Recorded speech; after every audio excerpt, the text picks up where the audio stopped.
智慧就是这样制成的。一种新型的工厂，制造 tokens， 人工智慧的基石。tokens 开拓了一个新领域，带人们步入非凡世界，孕育无限的可能。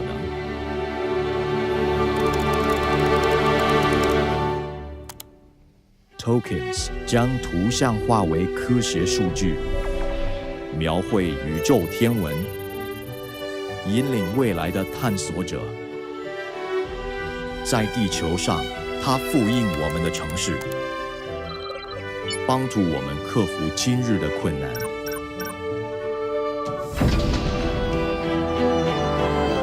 tokens 揭发物理定律，让我们更快抵达目的地。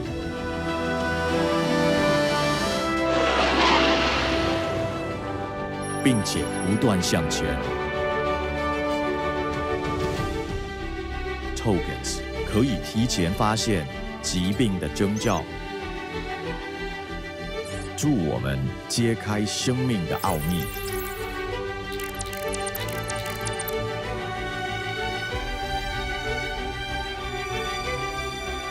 他们研究人体动作，协助我们达到最佳状态，还将现实带入虚拟世界。他们助我们精进技能。有瑕疵的电路板在右边，需要我帮你拿去修理吗？好的，谢谢。tokens 不仅教会机器人如何行动，还给世界带来欢乐。请把这些送到护理站，为我们提供助力。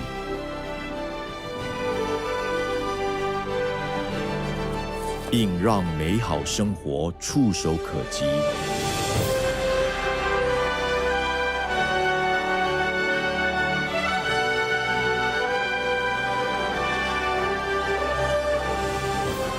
让我们携手并进，勇敢探索人类未曾想象的可能。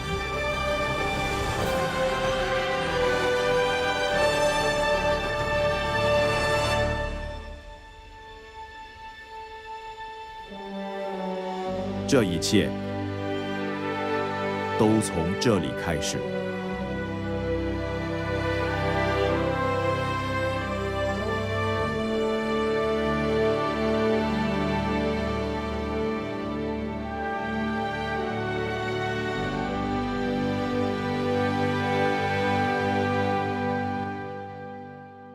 女士们、先生们，欢迎 NVIDIA 创办人暨执行长黄仁勋先生。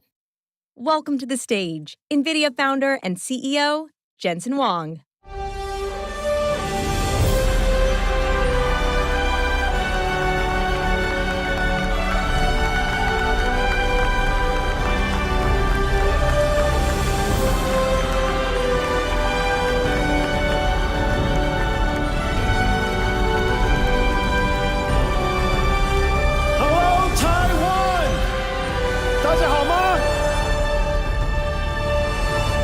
It's great to be here.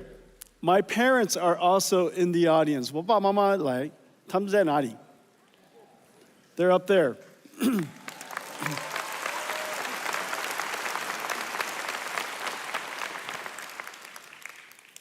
NVIDIA has been coming to Taiwan for over 30 years. This is the home of many of our treasured partners and dear friends. Over the years, you have seen NVIDIA grow up and seen us accomplish many exciting things and have been partnered with me all along the way. Today, we're going to talk about where we are in the industry, where we're going to go, announce some new products, exciting new products and surprising products that open new markets for us, creates new markets, new growth. We're going to talk about great partners and how we're going to develop this ecosystem together. As you know, we are at the epicenter of the computer ecosystem, one of the most important industries of the world. And so it stands to reason when new markets has to be created, we have to create it starting here at the center of the computer ecosystem. And I have some surprises for you, things that you probably wouldn't have guessed. And then, of course, I promise I'll talk about AI. And we'll talk about robotics. The NVIDIA story is the reinvention of the computer industry. In fact, the NVIDIA story is also the reinvention of our company. As I said, I've been coming here for 30 years. Many of you have been through many of my keynotes. Some of you, all of them. And just as you reflect on the conversation, the things we talked about in the last 30 years, how dramatic we changed. We started out as a chip company with a goal of creating a new computing platform. And in 2006, we introduced CUDA, which has revolutionized how computing is done. In 2016, 10 years later, we realized that a new computing approach has arrived. And this new computing approach requires a reinvention of every single layer of the technology stack. The processor is new. The software stack is new. It stands to reason the system is new. And so we invented a new system that on the day I announced it at GTC 2006, no one understood what I was talking about, and nobody gave me a PO. That system was called DGX-1. DGX-1, I donated the first one to a nonprofit company called OpenAI. And it started the AI revolution. Years later, we realized that in fact, this new way of doing software, which is now called artificial intelligence, is unlike traditional ways of running software. Whereas many applications ran on a few processors in a large data center, we call that hyperscale. This new type of application requires many processors working together, serving queries for millions of people. And that data center would be architected fundamentally different. We realized there were two types of networks. One for north-south, because you still have to control the storage, you still have to have a control plane, you still have to connect to the outside. But the most important network was going to be east-west. The computers talking to each other to try to solve a problem. We recognized the best networking company in east-west traffic for high-performance computing, large-scale distributed processing, a company that was very dear to our company and very close to our heart, a company called Mellanox, and we bought them 5 years ago, 2019. We converted an entire data center into one computing unit. And you heard me say before, the modern computer is an entire data center. The data center is a unit of computing. No longer just a PC, no longer just a server. The entire data center is running one job. And the operating system would change. NVIDIA's data center journey is now very well known. Over the last 3 years, you've seen some of the ideas that we're shaping and how we are starting to see our company differently.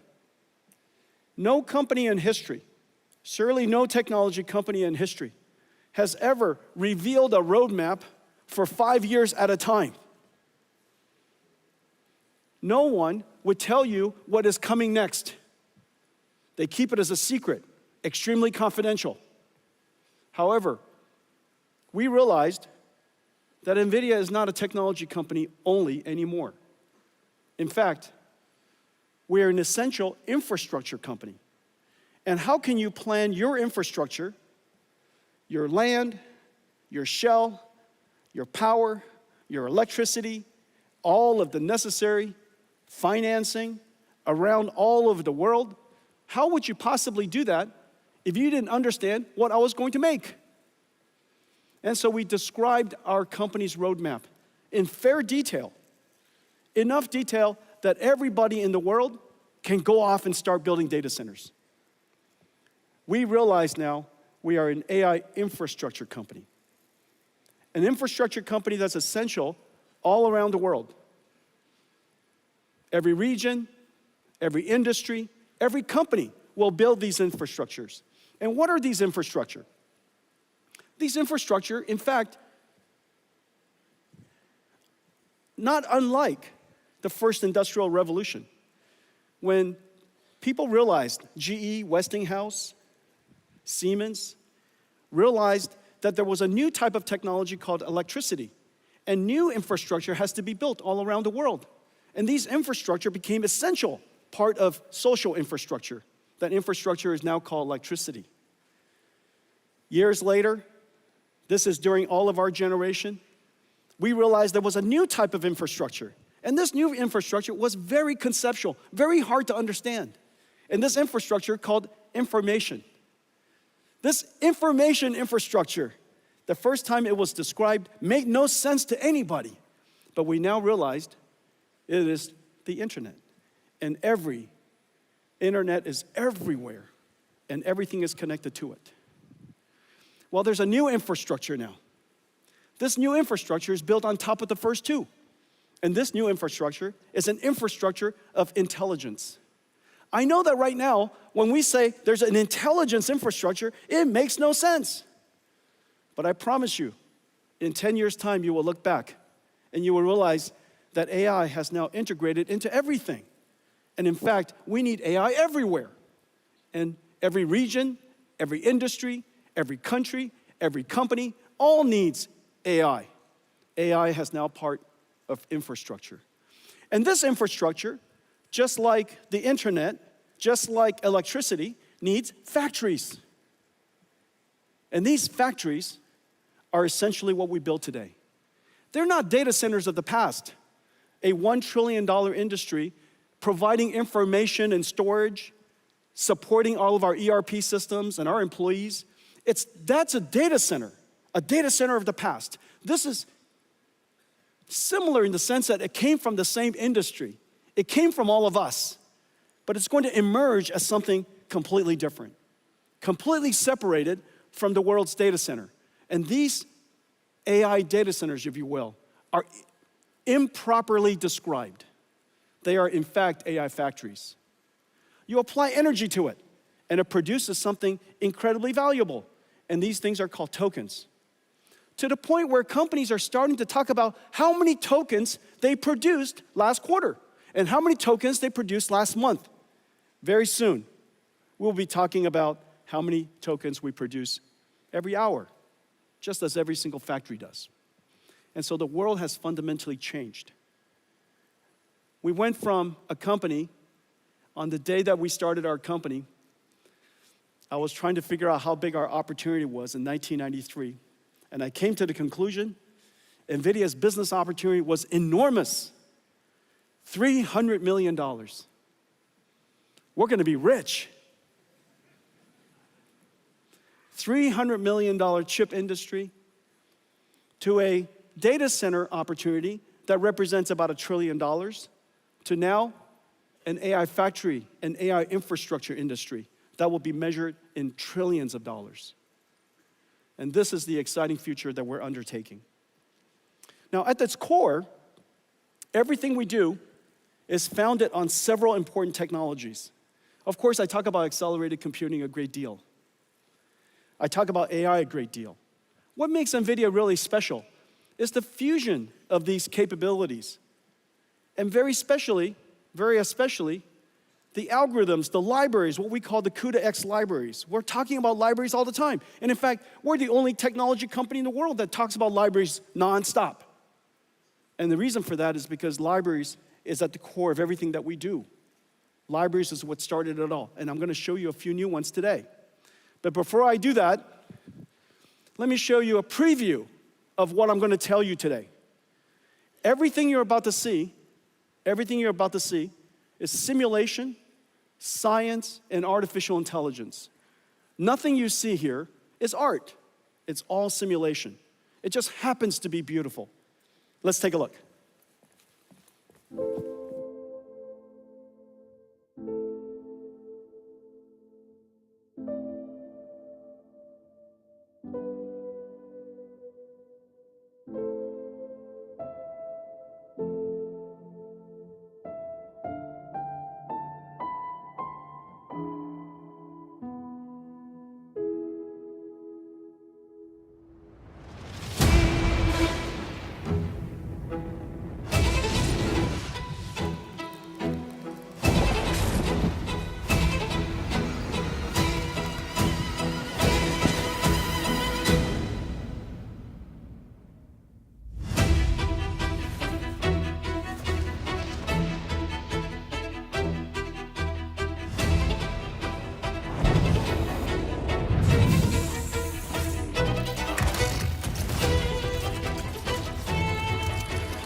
This is real-time computer graphics I'm standing in front of. This is not a video, this is computer graphics. It's generated by GeForce. This is a brand new GeForce 5060, RTX 5060. And this is from ASUS. My good friend Johnny is in the front row. And this is from MSI. And we took this incredible GPU and we shrunk it in here. Does that make any sense? See, this is incredible. And so this is MSI's new laptop with 5060 in it. GeForce brought CUDA to the world. Right now what you're seeing is every single pixel is ray traced. How is that possible that we're able to simulate photon and deliver this kind of frame rate at this resolution? Well, the reason for that is artificial intelligence. We're only rendering 1 out of 10 pixels. So every pixel that you see, only 1 out of 10 is actually computed.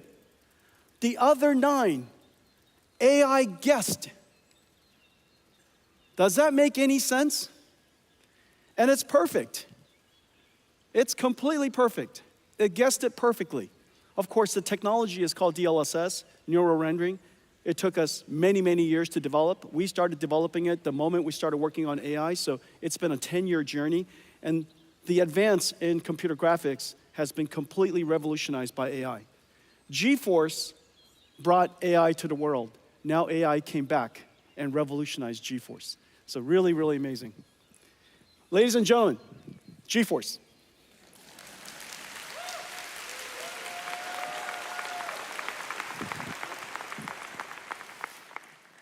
You know, when you're CEO, you have many children. And GeForce brought us here. And now all of our keynotes is 90% not GeForce. But it's not because we don't love GeForce. GeForce RTX 50 series just had its most successful launch ever, the fastest launch in our history. And PC gaming is now 30 years old. So that tells you something about how incredible GeForce is. Let's talk about libraries. At the core, of course, everything starts with CUDA. And by making CUDA as performant as possible, as pervasive as possible, so that the install base is all over the world, then applications can find a CUDA GPU quite easily. The larger the install base, the more developers want to create libraries. The more libraries, more amazing things are done, better applications, more benefits to users, they buy more computers. The more computers, more CUDA. That feedback path is vitally important. However, accelerated computing is not general purpose computing. General purpose computing, write software, everybody writes it in, Python or C or C++, and you compile it. The methodology for general purpose computing is consistent throughout. Write the application, compile the application, run it on a CPU. However, that fundamentally doesn't work in accelerated computing, because if you could do that, it would be called a CPU. What's the point of not just changing the CPU so you could write the software, compile the software, run it on a CPU? The fact that you would have to do something different is actually quite sensible. And the reason for that is because so many people worked on general purpose computing, trillions of dollars of innovation. How is it possible that all of a sudden a few widgets inside a chip and all of a sudden computers become 50 times faster, 100 times faster? That makes no sense. And so the logic that we applied is that we could accelerate applications if you understood more about it. You can accelerate applications if you were to create an architecture that are better suited to accelerate, to run at the speed of light, 99% of the runtime, and just even though it's only 5% of the code, which is quite surprising. Most applications, small parts of the code consumes most of the runtime. We made that observation, and so we went after one domain after another. I just showed you computer graphics. We also have numerics. This is CuPy numeric. This is CuPy is the most pervasive numerical library. Arial and Shona. Arial is the world's first GPU-accelerated radio signal processing for 5G and 6G. Once we make it software-defined, then we can put on top of it AI. So now we could bring AI to 5G and 6G. Parabricks for genomics analysis, MO9 for medical imaging, Earth-2 for weather prediction, cuQuantum for quantum classical computer architectures and computer systems, cuequivariance and cuTensor, contraction of tensor mathematics, Megatron. This whole row, this whole column here consists of all of our deep learning and all of our libraries necessary for training as well as inference for deep learning. This revolutionized computing. And it all started with all these libraries. Not just CUDA, but cuDNN. On top of cuDNN, there was Megatron. Megatron, then TensorRT LLM, and then now lately, this brand new operating system for large AI factories, Dynamo. cuDF for data frames like Spark and SQL. Structured data can be accelerated as well. cuML, classical machine learning. Warp, a Pythonic framework for describing CUDA kernels, incredibly successful. cuOpt, mathematical operations, optimizations, things like traveling salesperson, the ability to optimize highly constrained, large number of variables, type of problems like supply chain optimization. This is an incredible success. I'm very excited about cuOpt, cuDSS and cuSparse for sparse structure simulators. Those are used for CAE and CAD, fluid dynamics. finite element analysis, incredibly important for EDAs and CAE industry. And then, of course, cuLitho, one of the most important libraries for computational lithography. Mask making could easily take a month. And that mask making process is extremely computationally intensive. And now with cuLitho, we could accelerate that computation by 50 times, 70 times. As a result, this is going to set the stage, open the world for applying AI to lithography in the future. We have great partners here. TSMC is using cuLitho quite extensively. ASML, Synopsys, excellent partners working with us in cuLitho.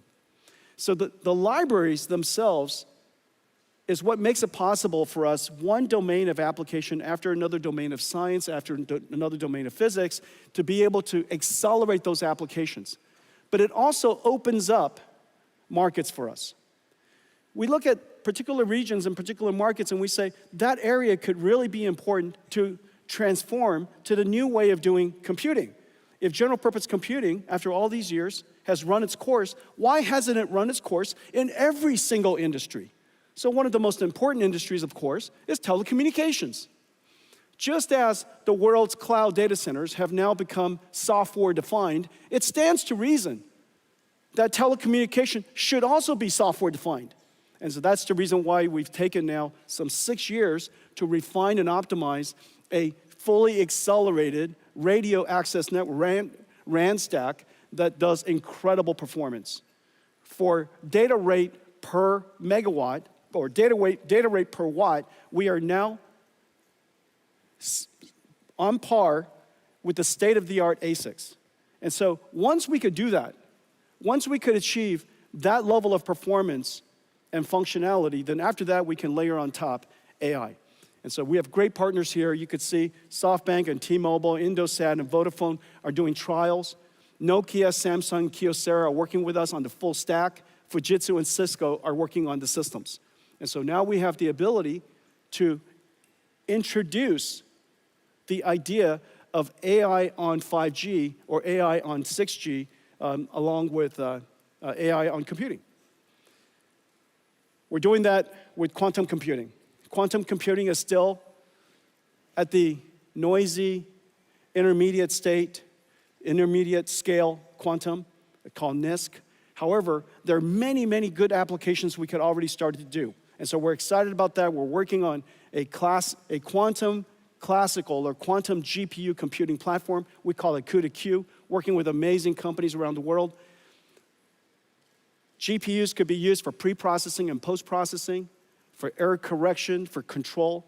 And so in the future, I predict that all supercomputers will have quantum accelerators, all have quantum QPUs connected to it.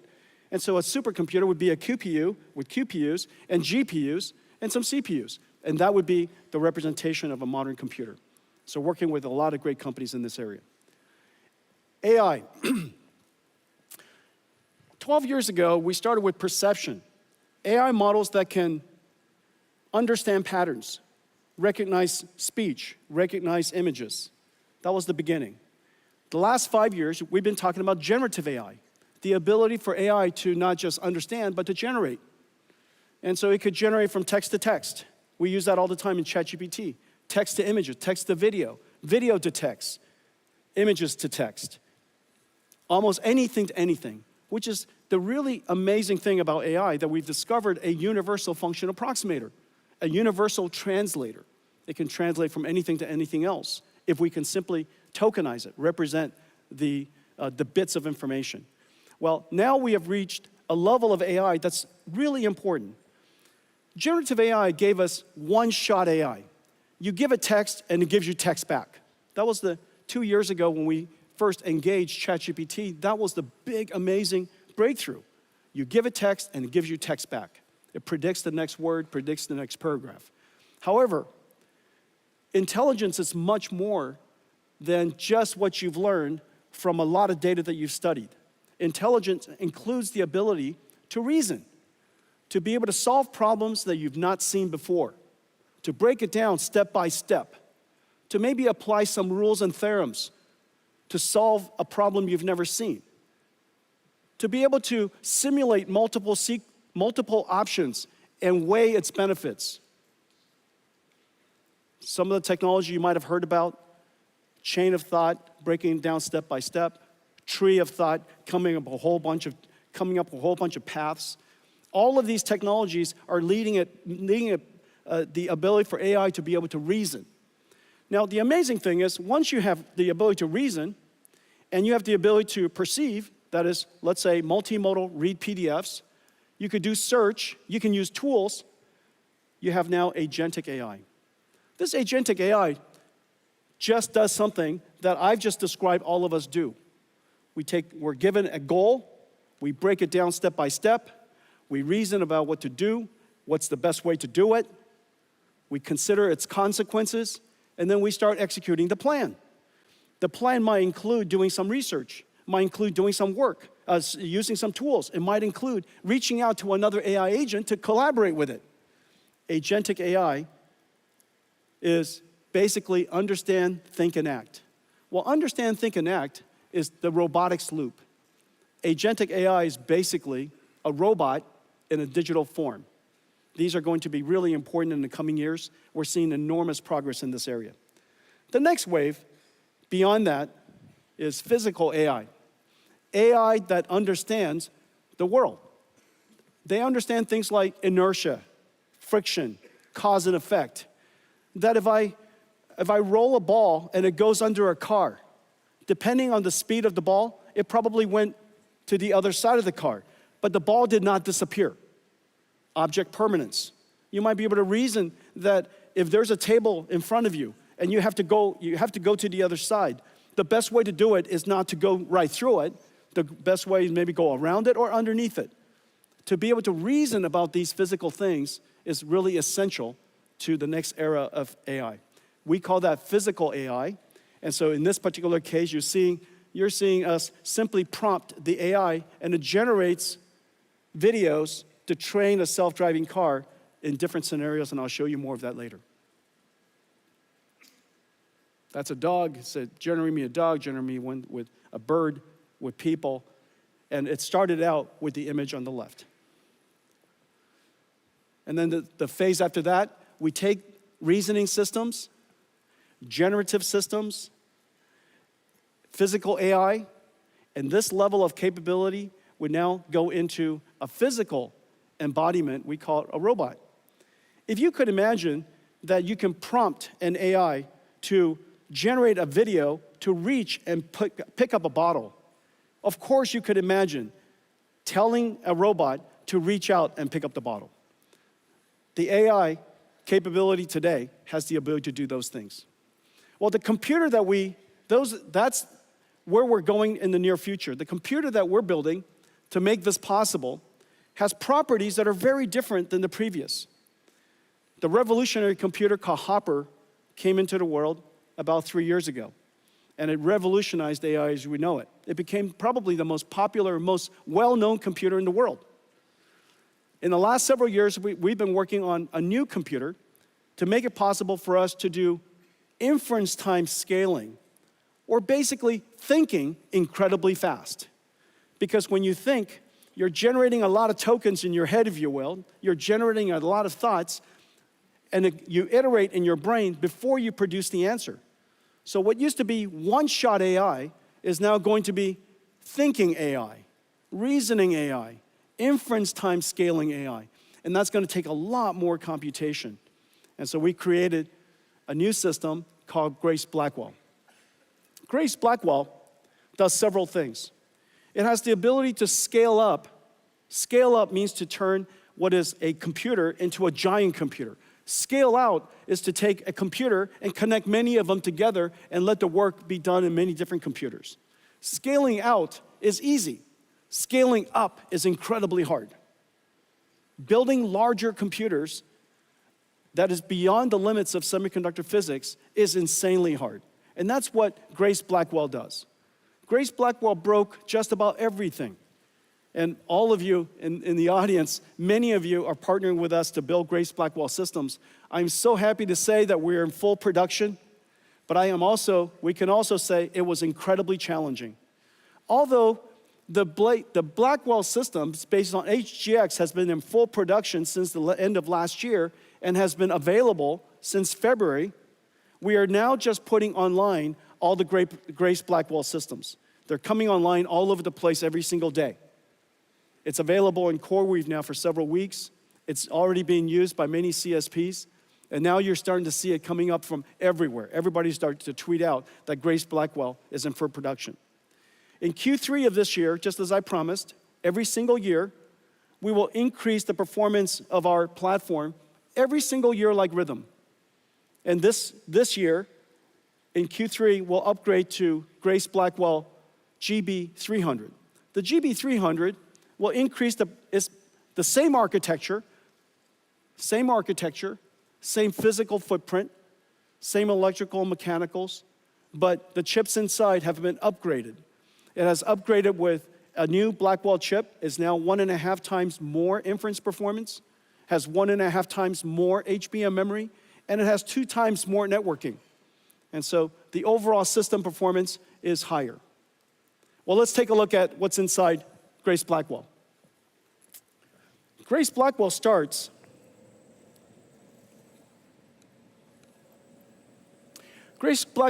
with this compute node. This compute node right here, this is one of the compute nodes. This is what the last generation looks like, the B200. This is what B300 looks like. Notice right here in the center, it's 100% liquid cooled now, but otherwise, externally, it's the same. You could plug it into the same systems and same chassis.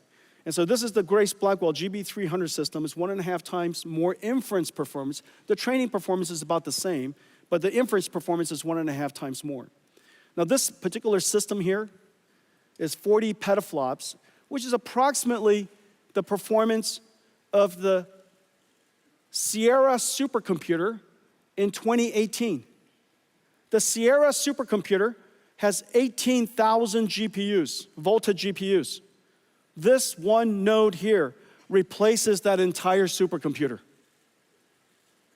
4,000 times increase in performance in 6 years.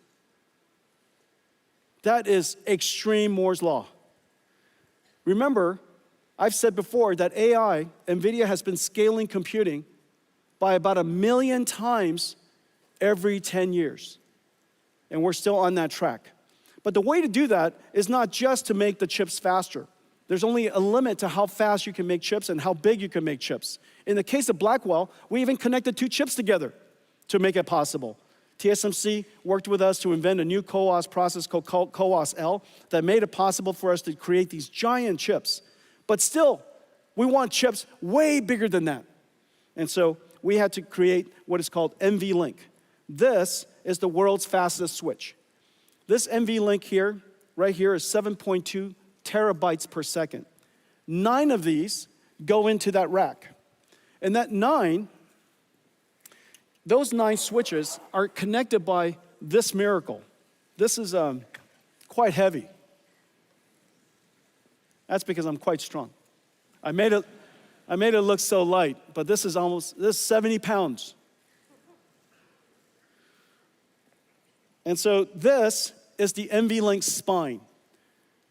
2 miles of cables, 5,000 cables structured, all coaxed, impedance matched, and it connects all 72 GPUs to all of the other 72 GPUs across this network called NVLink switch. 130 terabytes per second of bandwidth across the NVLink spine. So just put in perspective, the peak traffic of the entire internet, is 900 terabits per second. Divide that by 8. This moves more traffic than the entire internet. 1 NVLink spine across this 9 of these NVLink switches, so that every single GPU can talk to every other GPU at exactly the same time. This is the miracle of GB200. And because there's a limit to how far you can drive SerDes, this is as far as any SerDes has ever driven. From chip, this goes chip to the switch, out to the spine, to any other switch, any other chip, all electrical. And so that limit caused us to put everything in one rack. And that one rack is 120 kilowatts, which is the reason why everything has to be liquid cooled.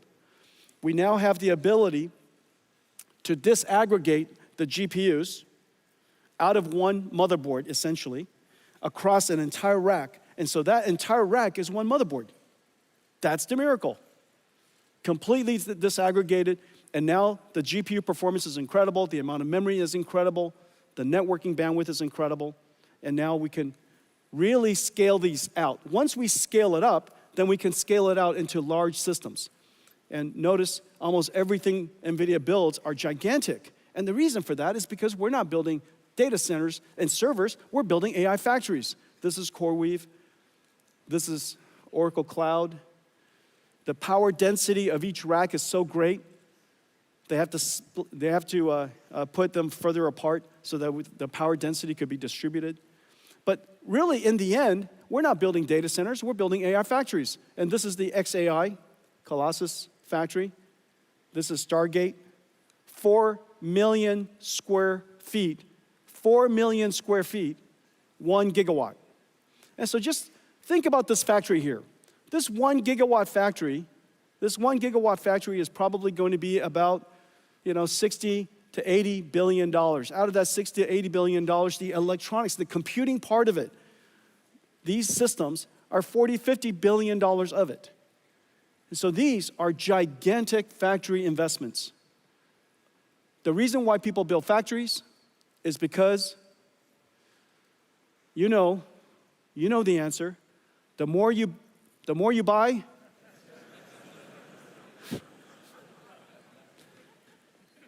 say it with me. The more you buy, the more you make. That's what factories do. Okay.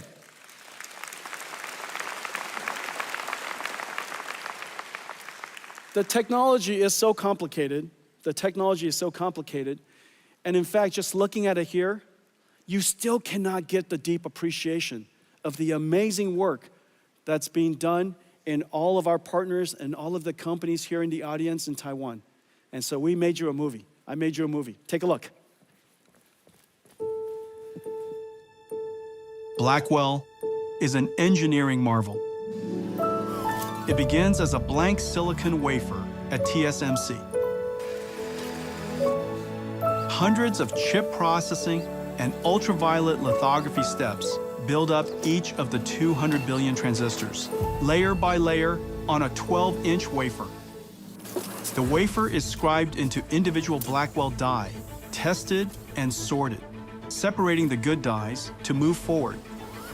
The chip-on-wafer on substrate process, done at TSMC, SPIL, and Amkor, attaches 32 Blackwell dies and 128 HBM stacks on a custom silicon interposer wafer. Metal interconnect traces are etched directly into it, connecting Blackwell GPUs and HBM stacks into each system and package unit, locking everything into place. Then the assembly is baked, molded, and cured, creating the Blackwell B200 superchip. At KYEC, each Blackwell is stress tested in ovens at 125 degrees Celsius and pushed to its limits for several hours. Back at Foxconn, robots work around the clock to pick and place over 10,000 components onto the Grace Blackwell PCB. Meanwhile, additional components are being prepared at factories across the globe. Custom liquid cooling copper blocks from Cooler Master, AVC, Auras, and Delta keep the chips at optimal temperatures. At another Foxconn facility, ConnectX-7 SuperNICs are built to enable scale-out communications, and Bluefield 3 DPUs to offload and accelerate networking, storage, and security tasks. All these parts converge to be carefully integrated into GB200 compute trays.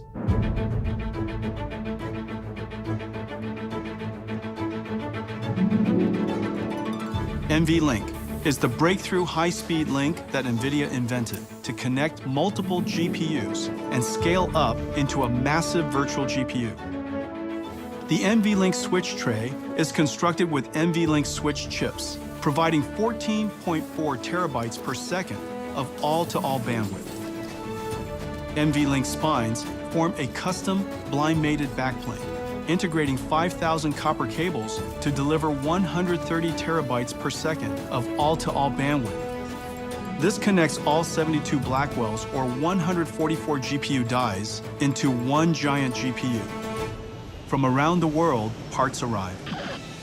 From Foxconn, Wistron, Quanta, Dell, Asus, Gigabyte, HPE, Supermicro, and other partners to be assembled by skilled technicians into a rack-scale AI supercomputer. In total, 1.2 million components, 2 miles of copper cable, 130 trillion transistors, weighing 1,800 kilograms. From the first transistor etched into a wafer to the last bolt fastening the Blackwell rack, every step carries the weight of our partners' dedication, precision, and craft. Blackwell is more than a technological wonder. It's a testament to the marvel of the Taiwan technology ecosystem.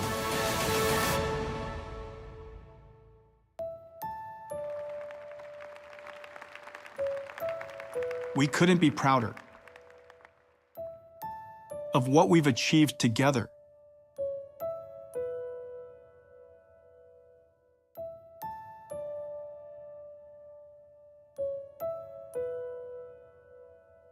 Thank you, Taiwan.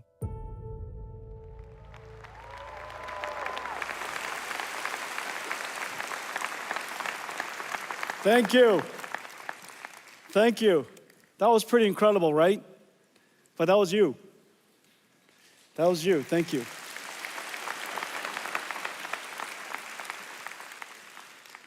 Well, Taiwan doesn't just build supercomputers for the world. Today, I'm very happy to announce that we're also building AI for Taiwan.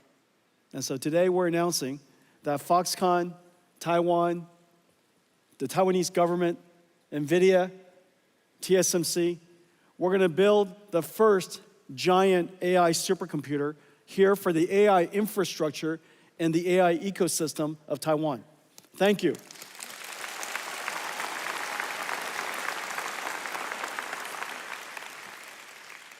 Is there anybody who needs an AI computer? Any AI researchers in the audience?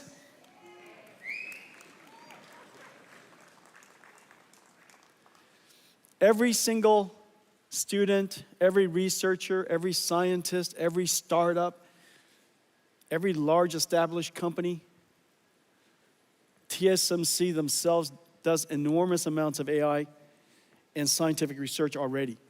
And so Foxconn does an enormous amount of work in robotics. I know that there are many other companies in the audience, I'm going to mention you in just a second, that are doing robotics research and AI research. And so having a world-class AI infrastructure here in Taiwan is really important. All of that is so that we could build a very large chip. And NVLink and Blackwell, this generation, made it possible for us to create these incredible systems. Here's one from Pegatron and QCT and Wistron and WeWin. This is from Foxconn and Gigabyte and Asus. And you could see the front and the back of it. And its entire goal is to take these Blackwell chips that are, you could see how big they are, and turn it into one massive chip. Now, the ability to do that, of course, was made possible by NVLink. But it understates the complexity of the system architecture, the rich software ecosystem that connects it all together, the entire ecosystem of 150 companies that came together to build this. This architecture and the entire ecosystem in technology, in software, in industry has been the work of 3 years. This is a massive industrial investment. And now, we would like to make it possible for anybody who wants to build data centers. It could be a whole bunch of NVIDIA GB200s or 300s and accelerated computing systems from NVIDIA. It could be somebody else. And so today, we're announcing something very special. We're announcing NVIDIA NVLink Fusion. NVLink Fusion is so that you can build semi-custom AI infrastructure. Not just semi-custom chips, because those are the good old days. You want to build AI infrastructure. And everybody's AI infrastructure could be a little different. Some of you could have a lot more CPUs, and some of it could have a lot more NVIDIA GPUs, and some of it could be somebody's semi-custom ASICs. And those systems are so insanely hard to build. And they're all missing this one incredible ingredient. This incredible ingredient called NVLink. NVLink so that you could scale up these semi-custom systems and build really powerful computers. And so today we're announcing the NVLink Fusion. NVLink Fusion kind of works like this. This is the NVIDIA platform, 100% NVIDIA. You got NVIDIA CPU, NVIDIA GPU, the NVLink switches, the networking from NVIDIA called Spectrum-X or InfiniBand, NICs, network interconnects, switches, and all of the entire system, the entire infrastructure built end-to-end. Now, of course, you can mix and match it if you like, and we now today make it possible for you to mix and match it even at the compute level. This would be what you would do using your custom ASIC. And we have great partners I'll announce in a second who are working with us to integrate your special TPU or your special ASIC, your special accelerator. And it doesn't have to be just a transformer accelerator. It could be an accelerator of any kind that you would like to integrate into a large scale-up system. We create an NVLink chiplet. It's basically a switch that abuts right up to your chip. There's IP that will be available to integrate into your semi-custom ASIC.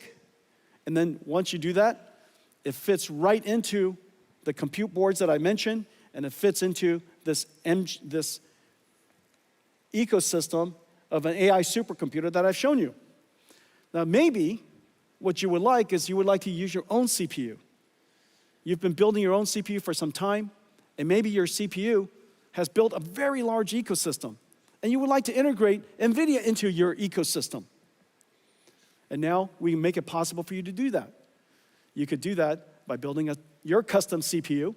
We provide you with our NVLink chip-to-chip interface into your ASIC.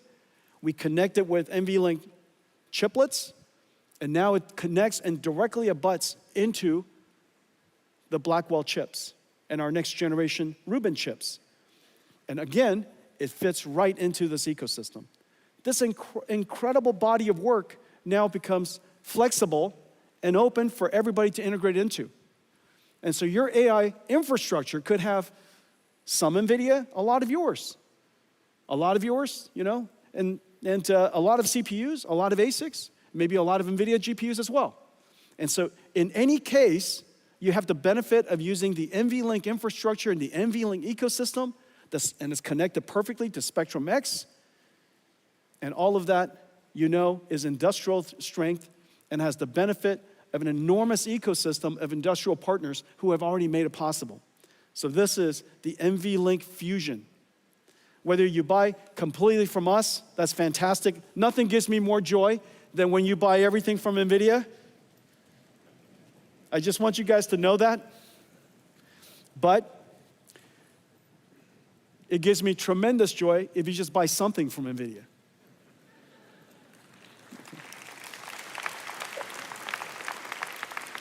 And so we have some great partners.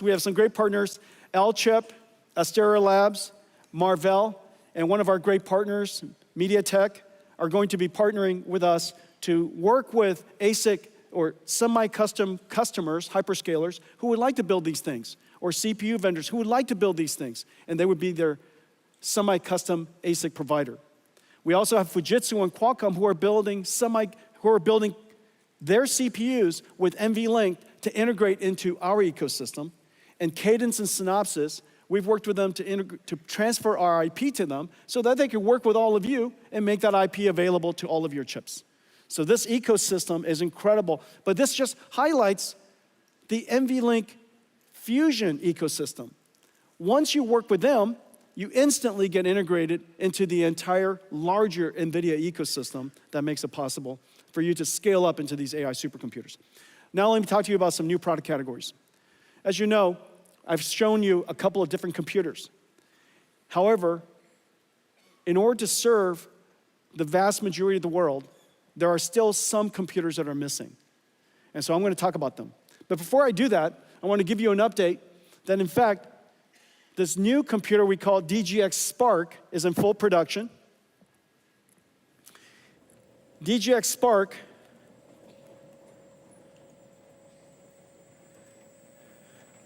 will be ready, will be available shortly, probably in a few weeks. We have tremendous partners working with us: Dell, HPI, ASUS, MSI, Gigabyte, Lenovo. Incredible partners working with us. And this is the DGX Spark. This is actually a production unit. This is our version. This is our version. However, our partners are building a whole bunch of different versions. This is designed for AI native developers. If you're a developer, you're a student, you're a researcher, and you don't want to keep opening up the cloud and getting it prepared, and then when you're done scrubbing it, okay? But you would just like to have your own, basically your own AI cloud sitting right next to you, and it's always on, always waiting for you. It allows you to do your prototyping, early development, and this is what's amazing. This is DGX Spark. It's 1 petaflops and 128 gigabytes. In 2016, when I delivered DGX1, this is just the bezel. I can't lift the whole computer. It's 300 pounds. This is DGX1.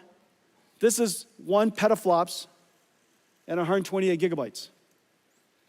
Of course, this is 128 gigabytes of HBM memory, and this is 128 gigabytes of LPDDR5X. The performance is, in fact, quite similar. But what's most important is that the work that you could work on this is the same work you could do here. It's an incredible achievement over just the course of about 10 years. Okay, so this is DGX Spark for anybody who would like to have their own AI supercomputer. And it's, I'll let all of our partners price it for themselves, but one thing for sure, everybody can have one for Christmas. Okay.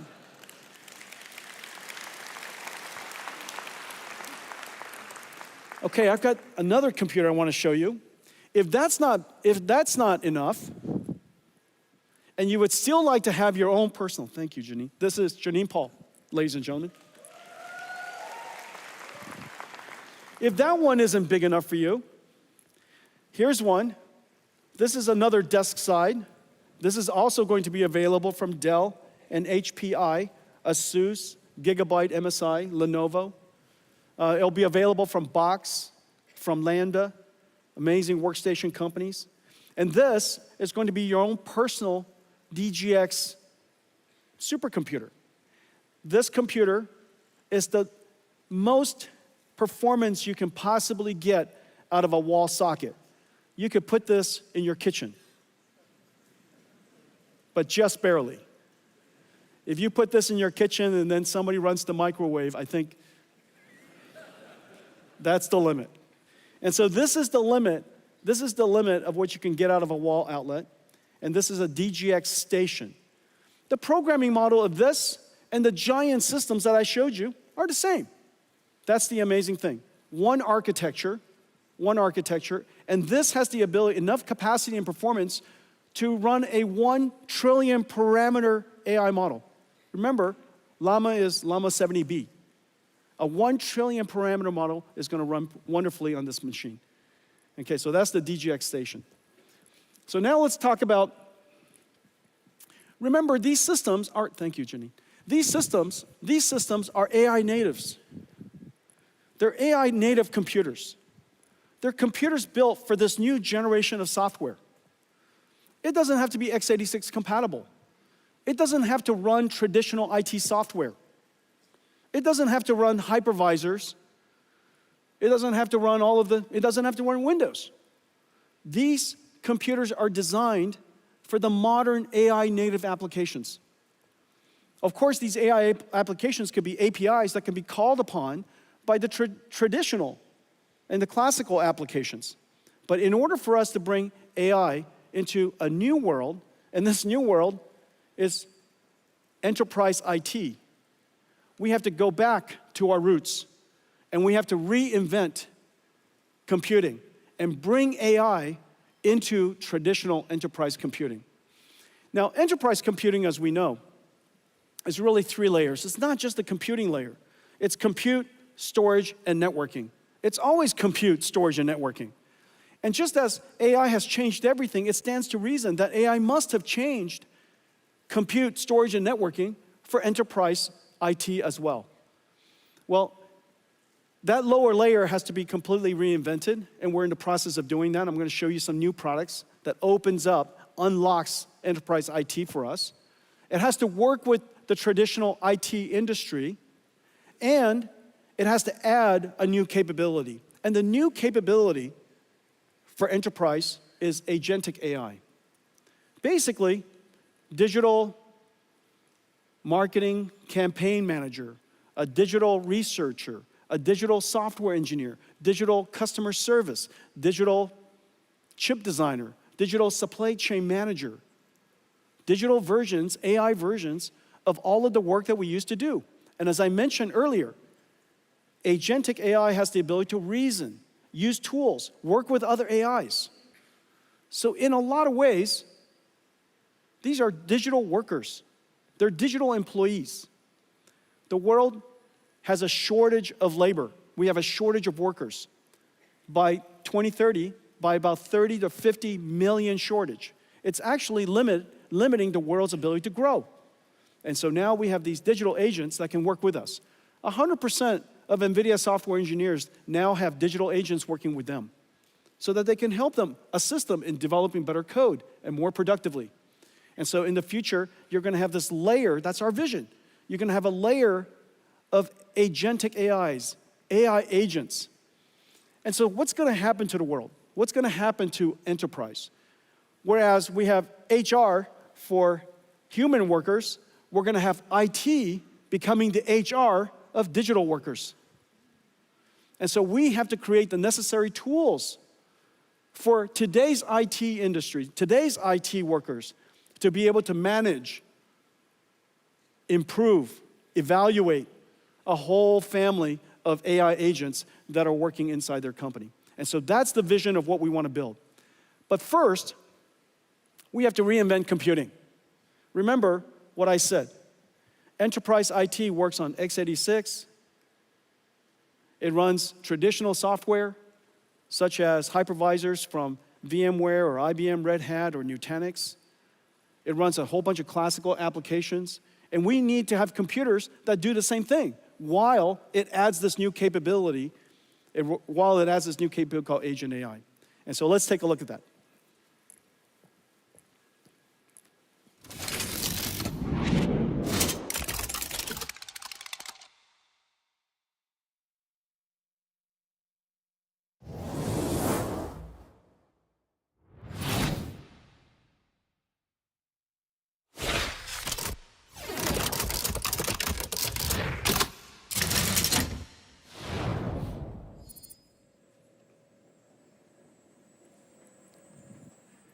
Okay, this is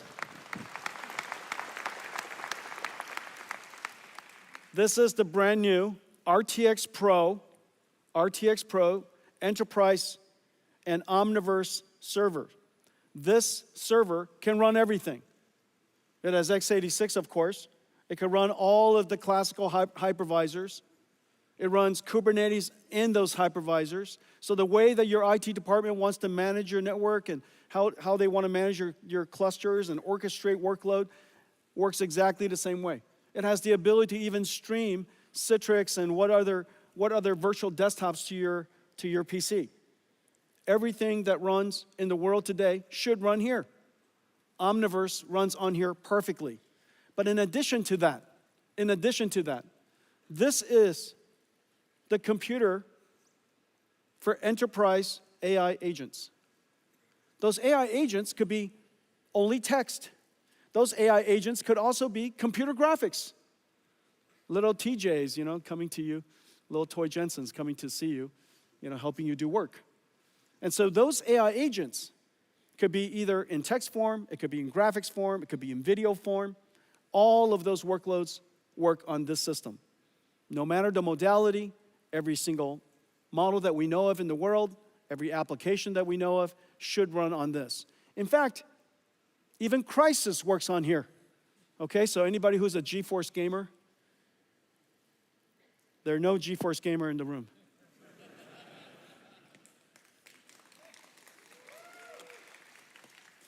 Okay, what connects these 8 GPUs, the new Blackwell RTX Pro 6000s, is this new motherboard.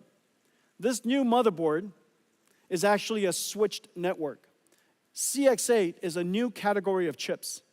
It's a switch first, networking chip second. It's also the most advanced networking chip in the world. This is now in volume production, CX8. In the CX8, you plug in the GPUs. The CX8s are in the back.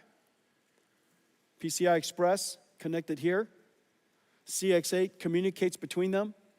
And the networking bandwidth is incredibly high at 800 gigabits per second. And this is the transceiver that plugs into here. So each one of these GPUs have their own networking interface. All of the GPUs are now communicating to all of the other GPUs on east-west traffic. Incredible performance. Now, the surprising part is this, how incredible it is. So this is RTX Pro. This is the performance, and I showed you guys at GTC how to think about performance in the world of AI factories. The way to think about this is throughput. This is tokens per second, which is the y-axis. The more output your factory, the more tokens you produce. Okay, so throughput is measuring tokens per second. However, every AI model is not the same. And some AI models require much more reasoning. And so you need those AI models, you need the performance per user to be very high. So the tokens per second per user has to be high. And this is the problem with factories. Factories either like to have high throughput or low latency, but it doesn't like to have both. And so the challenge is how to create an operating system that allows us to have high throughput, the y-axis, while having very low latency, which is the y-axis, interactivity, tokens per second per user. And so this chart tells you something about the overall performance of the computer, of the overall computers of the factory. Look at all of those different colors. It represents the different ways you have to configure all of our GPUs to achieve the performance. Sometimes you need pipeline parallelism. Sometimes you want expert parallelism. Sometimes you want a batch. Sometimes you want to do speculative decoding. Sometimes you don't. And so all of those different types of algorithms have to be applied separately and differently depending on the workload. And the Pareto, the outside area, the overall area of that curve represent the capability of your factory. Okay? And so notice something. Hopper is this is the most famous computer in the world, Hopper H100, the HGX, $225,000 Hopper is down there. And the Blackwell server you just saw, the enterprise server, is 1.7 times its performance. But this is amazing. This is Llama 70B. This is DeepSeek R1. DeepSeek R1 is 4 times. Now the reason for that, of course, the DeepSeek R1 has been optimized, and the DeepSeek R1 is genuinely a gift to the world's AI industry. The amount of computer science breakthrough is really quite significant and has really opened up a lot of great research for researchers in the United States and around the world. Everywhere I go, DeepSeek R1 has made a real impact in how people think about AI and how think about inference and how to think about reasoning AIs. They've made a great contribution to the industry and to the world. And so this is DeepSeek R1. The performance is 4 times the state-of-the-art H100. That kind of puts it in perspective, okay? And so if you're building enterprise AI, we now have a great server for you. We now have a great system for you. It's a computer you could run anything on. It's a computer that has incredible performance.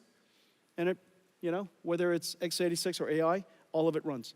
Okay, our RTX Pro server is in volume production across all of our partners in the industry. This is likely the largest go-to market of any system we have ever taken to market. So thank you very much.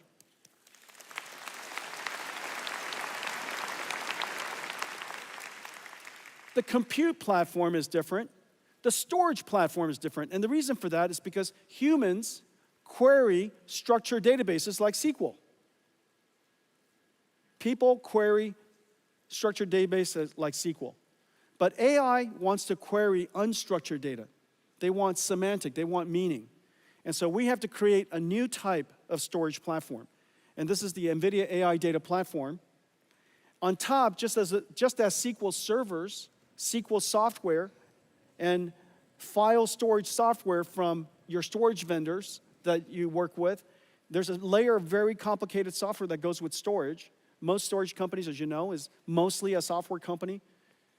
That software layer is incredibly complicated. And so on top of a new type of storage system is going to be a new query system we call IQ, NVIDIA AIQ or IQ. And it's really state-of-the-art, it's fantastic. And working with basically everybody in the storage industry. Your future storage is no longer CPUs sitting on top of a rack of storage. It's going to be GPUs sitting on top of a rack of storage. And the reason for that is because you need the system to embed, find the meaning in the data, in the unstructured data, in the raw data. You have to index, you have to do the search, and you have to do the ranking. So that process is very compute intensive. And so most storage servers in the future will have a GPU computing node in front of it. It's based on the models that we create. Almost everything that I'm about to show you starts with great AI models. We create AI models. We put a lot of energy and technology into post-training of open AI models. We post-train these AI models with data that is completely transparent to you. It is safe and secure data, and it's completely okay to use to train, and we make that list available to you to see. And so it's completely transparent. We make the data available to you. We post-train the models, and our post-trained model performance is really incredible. It's right now, downloadable open source reasoning model. The Llama Nemotron reasoning model is the world's best. It's been downloaded tremendously. And also, we also surround it with a whole bunch of other AI models so that you can do what is called IQ, the retrieval part of it. It's 15 times faster than what's available out there, 50% better query results. And so these models are available, all available to you.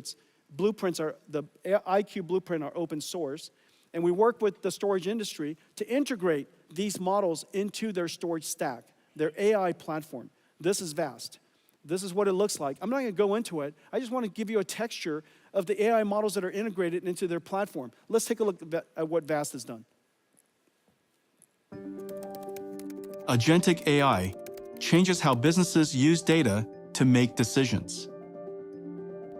In just 3 days, VAST built a sales research AI agent using the NVIDIA IQ blueprint and its accelerated AI data platform. Using Nemo Retriever, the platform continuously extracts, embeds, and indexes data for fast semantic search. First, the agent drafts an outline, then taps into CRM systems, multimodal knowledge bases, and internal tools. Finally, it uses Llama Nemotron to turn that outline into a step-by-step sales plan. Sales planning that took days now starts with an AI prompt and ends with a plan in minutes. With Vast's accelerated AI data platform, organizations can create specialized agents for every employee.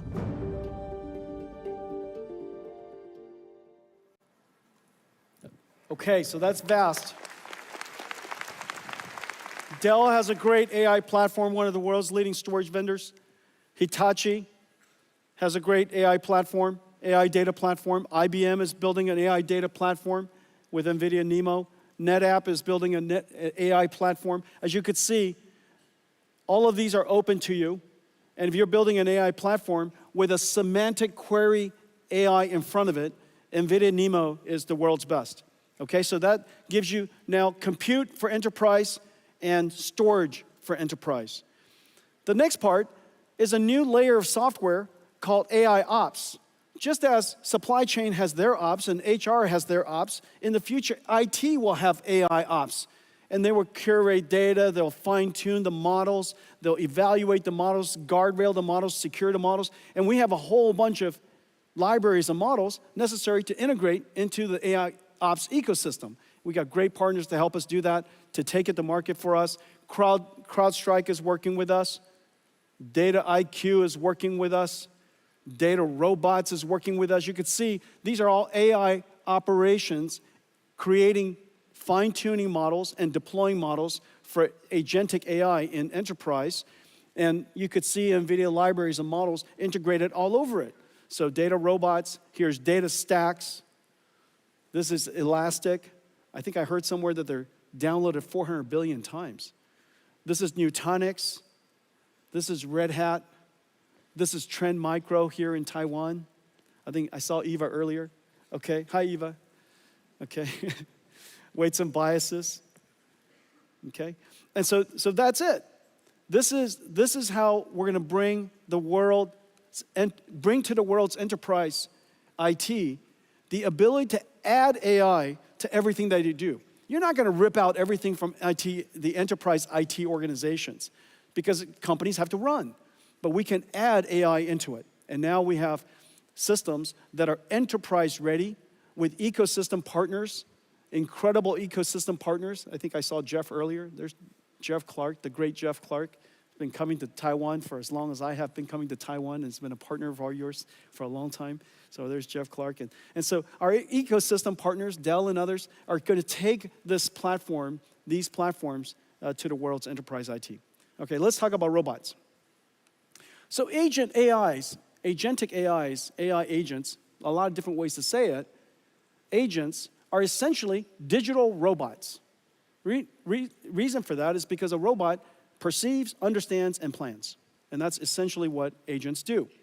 But we would like to build also physical robots. And these physical robots, first, it starts with the ability to learn to be a robot. The ability to learn to be a robot can't be done in the physical world productively. You have to create a virtual world where the robot can learn how to be a good robot. That virtual world has to obey the laws of physics. Most physics engines don't have the ability to, with fidelity, deal with rigid and soft body simulation. And so we partner with DeepMind, Google DeepMind, and Disney Research to build Newton, the world's most advanced physics engine. It's going to be open sourced in July. It's incredible what it can do. It's completely GPU accelerated. It's differentiable, so you could learn from experience. It is incredibly high fidelity. It's super real time. And so we could use that Newton engine, and it's integrated into Mujoko. It's integrated into NVIDIA's Isaac Sim. So irrespective of the simulation environment and framework you use. And so with that, we can bring these robots to life.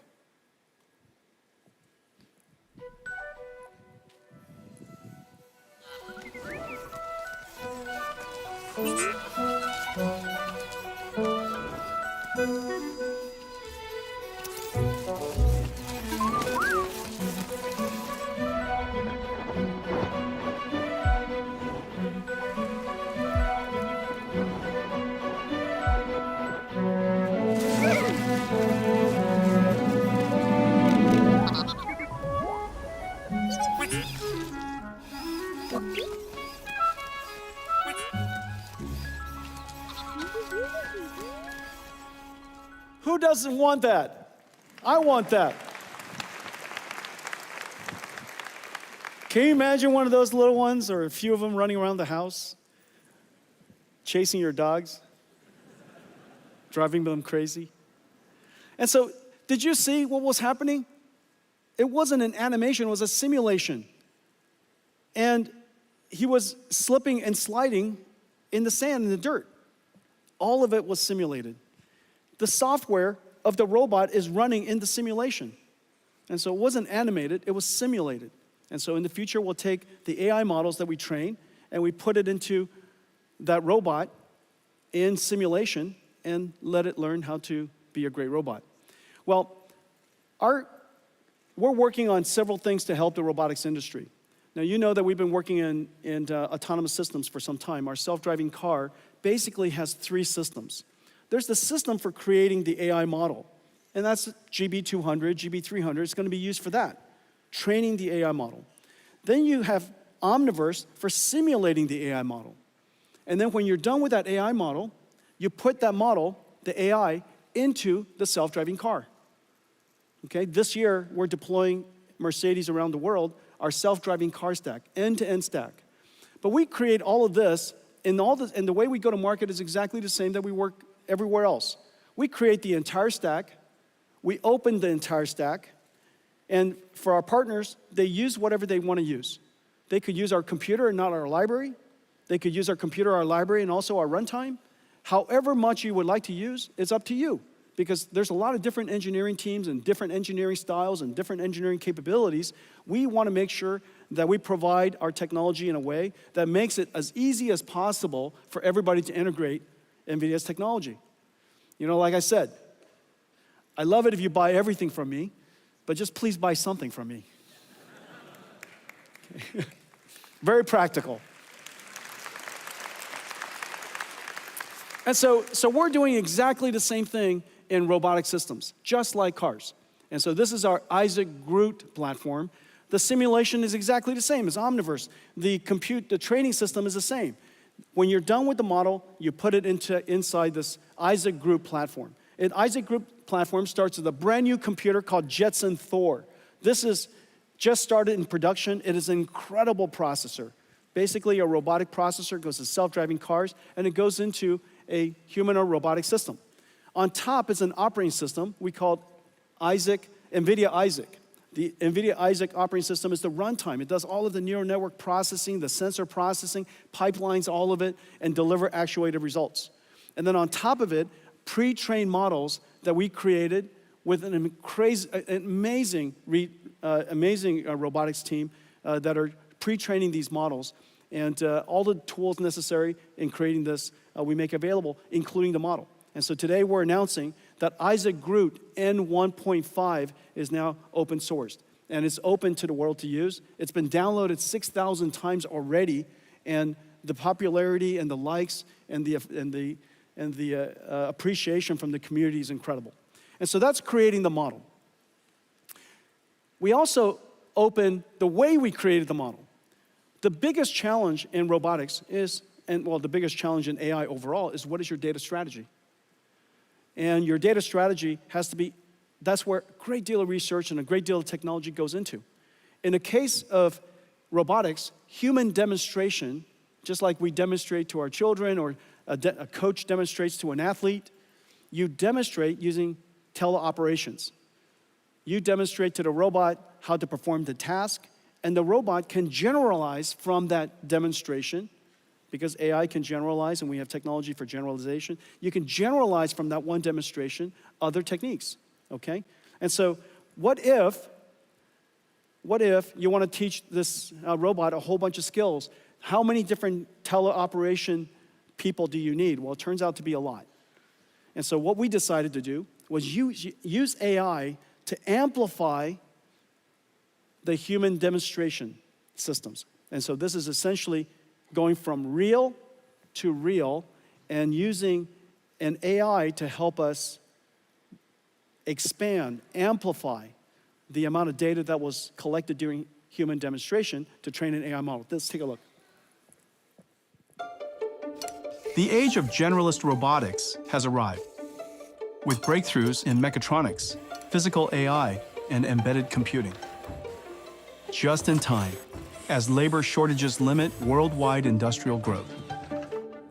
A major challenge for robot makers is the lack of large-scale, real, and synthetic data to train models. Human demonstrations aren't scalable, limited by the number of hours in a day. Developers can use NVIDIA Cosmos physical AI World Foundation models to amplify data. Groot Dreams is a blueprint built on Cosmos for large-scale synthetic trajectory data generation, a reel-to-reel data workflow. First, developers fine-tune Cosmos with human demonstrations recorded by teleoperation of a single task in a single environment. Then, they prompt the model with an image and new instructions to generate dreams, or future world states. Cosmos is a generative model, so developers can prompt using new action words without having to capture new teleop data. Once a large number are generated, Cosmos reasons and evaluates the quality of each dream, selecting the best for training. But these dreams are still just pixels. Robots learn from actions. The Groot Dreams blueprint generates 3D action trajectories from the 2D dream videos. This is then used to train the robot model.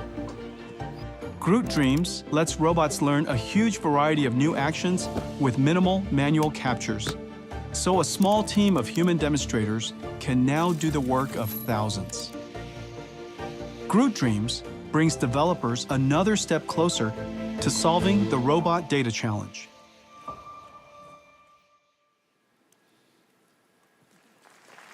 Is that great? So in order for robotics to happen, you need AI. But in order to teach the AI, you need AI.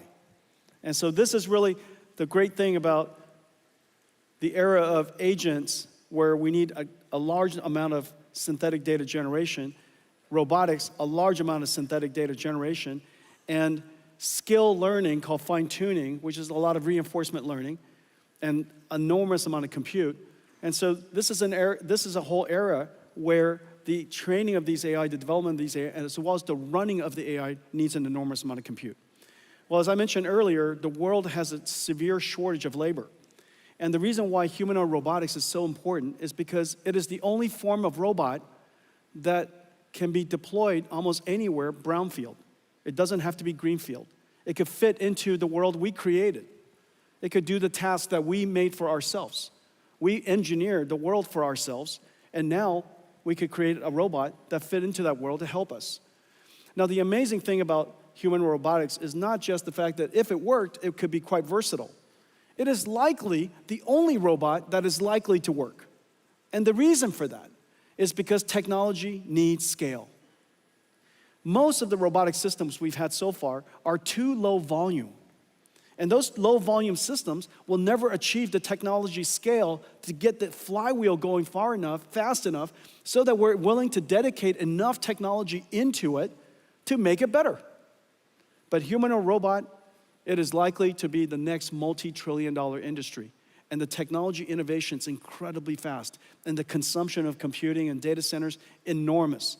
But this is one of those applications that needs 3 computers. One computer is an AI for learning. One computer is a simulation engine where the AI can learn how to be a robot in a virtual environment, and then also the deployment of it. Everything that moves will be robotic. As we put these robots into the factories, remember, the factories are also robotic.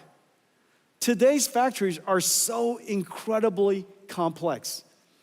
This is Delta's manufacturing line, and they're getting it ready for a robotic future. It is already robotics and software defined, and now in the future there will be robots working in it. In order for us to create robots and design robots that operate as a fleet, as a team, working together in a factory that is also robotic, we have to give it omniverse to learn how to work together. And that digital twin, you now have a digital twin of the robot, you have a digital twin of all of the equipment, you're going to have digital twin of the factory. Those nested digital twins are going to be part of what Omniverse is able to do. This is Delta's digital twin. This is WeWin's digital twin. Now, while you're looking at this, if you look at it too closely, you think that it's in fact photographs. These are all digital twins. They're all simulations. They just look beautiful. The image just looks beautiful, but they're all digital twins. This is Pegatron's digital twin. This is Foxconn's digital twin. This is Gigabyte's digital twin. This is Quanta's. This is Wistron's. TSMC is building a digital twin of their next fab. As we speak, there are $5 trillion of plants being planned around the world. Over the next 3 years, $5 trillion of new plants. Because the world is reshaping, because reindustrialization moving around the world, new plants are being built everywhere. This is an enormous opportunity for us to make sure that they build it well and cost effectively and on time. And so putting everything into a digital twin is really a great first step and preparing it for a robotic future. In fact, building that $5 trillion doesn't include a new type of factory that we're building. And even our own factories, we put in a digital twin. This is the NVIDIA AI factory in a digital twin. Kaohsiung is a digital twin. They made Kaohsiung a digital twin. There are already hundreds of thousands of buildings, millions of miles of roads. And so, yes, Kaohsiung is a digital twin. Let's take a look at all of this. Taiwan is pioneering software-defined manufacturing. TSMC, Foxconn, Wistron, Pegatron, Delta Electronics, Quanta, WeWin, and Gigabyte are developing digital twins on NVIDIA Omniverse for every step of the manufacturing process. TSMC with MedAI generate 3D layouts of an entire fab from 2D CAD and develop AI tools on CUOPT that can simulate and optimize intricate piping systems across multiple floors, saving months of time. Quanta, Wistron, and Pegatron plan new facilities and production lines virtually prior to physical construction, saving millions in costs by reducing downtime. Pegatron simulates solder paste dispensing, reducing production defects. Quanta uses Siemens Teamcenter X with Omniverse to analyze and plan multi-step processes. Foxconn, Wistron, and Quanta simulate power and cooling efficiency of test data centers with Cadence Reality Digital Twin. And to develop physical AI-enabled robots, each company uses its digital twin as a robot gym to develop, train, test, and simulate robots.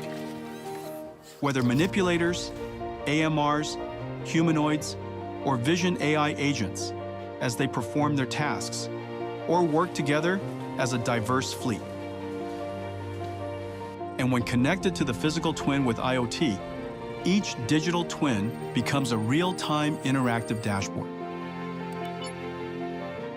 Pegatron uses NVIDIA Metropolis to build AI agents who help employees learn complex techniques. Taiwan is even bringing digital twins to its cities. LinkerVision and the city of Kaohsiung use a digital twin to simulate the effects of unpredictable scenarios and build agents that monitor city camera streams, delivering instant alerts to first responders. The age of industrial AI is here, pioneered by the technology leaders of Taiwan, powered by Omniverse.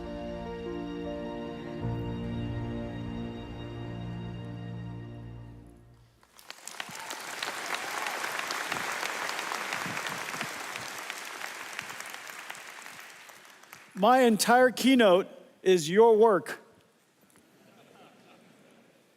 It's so excellent. Well, it stands to reason that Taiwan, at the center of the most advanced industry, the epicenter where AI and robotics is going to come from, it stands to reason that this is an extraordinary opportunity for Taiwan. This is also the largest electronics manufacturing region in the world. And so it stands to reason that AI and robotics will transform everything that we do. And so it's really quite extraordinary that for one of the first times in history, that the work you do has revolutionized every industry, and now it's going to come back to revolutionize yours. At the beginning, I said that GeForce brought AI to the world, and then AI came back and transformed GeForce. You brought AI to the world. AI will now come back and transform everything that you do. It's been a great pleasure working with all of you. Thank you.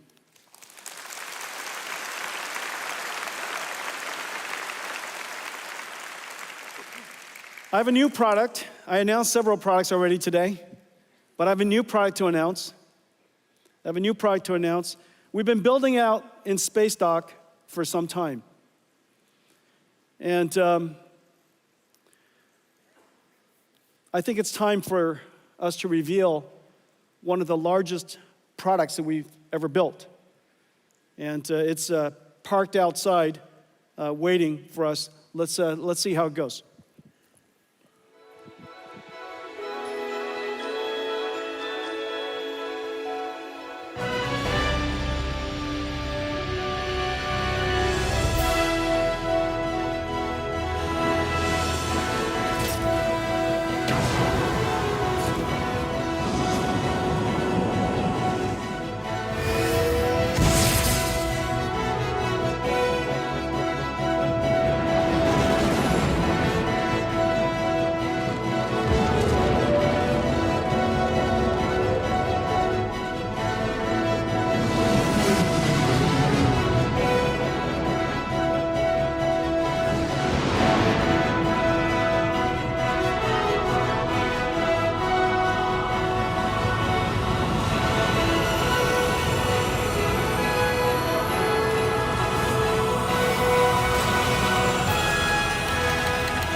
NVIDIA Constellation.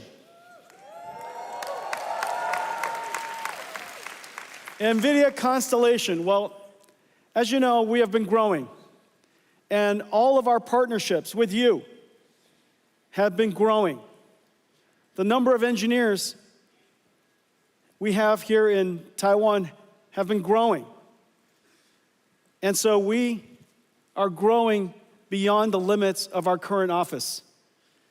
And so I'm going to build them a brand new NVIDIA Taiwan office, and it's called NVIDIA Constellation.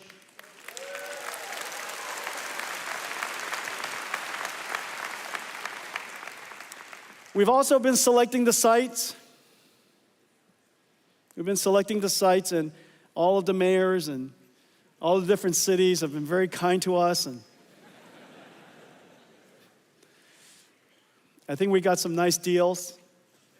I'm not sure. It seems quite expensive.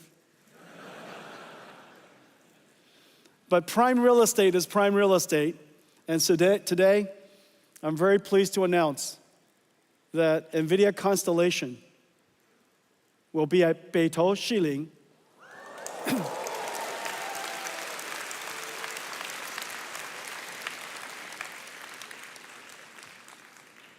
We have negotiated the transfer of the lease from the current owners of that lease. However, I understand that in order for the mayor to approve that lease, he wanted to know whether the people of Taipei approve of us building a large, beautiful NVIDIA constellation here? Do you?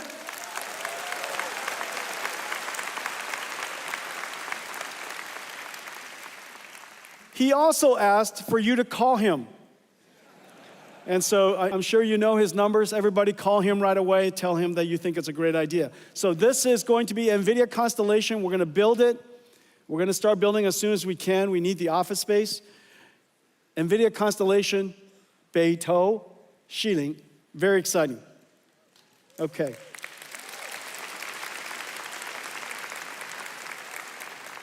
Well, I want to thank all of you. I want to thank all of you for your partnership over the years. We are at a once-in-a-lifetime opportunity. It is not an understatement to say that the opportunity ahead of us is extraordinary. For the very first time in all of our time together, not only are we creating the next generation of IT, we've done that several times. From PC to internet to cloud to mobile cloud, we've done that several times. But this time, not only are we creating the next generation of IT, we are in fact creating a whole new industry. This whole new industry is going to expose us to giant opportunities ahead. I look forward to partnering with all of you on building AI factories, agents for enterprises, robots, all of you amazing partners building the ecosystem with us around one architecture. And so I want to thank all of you for coming today. Have a great COMPUTEX, everybody. 大家谢谢. Thank you. Thank you for coming. Thank you.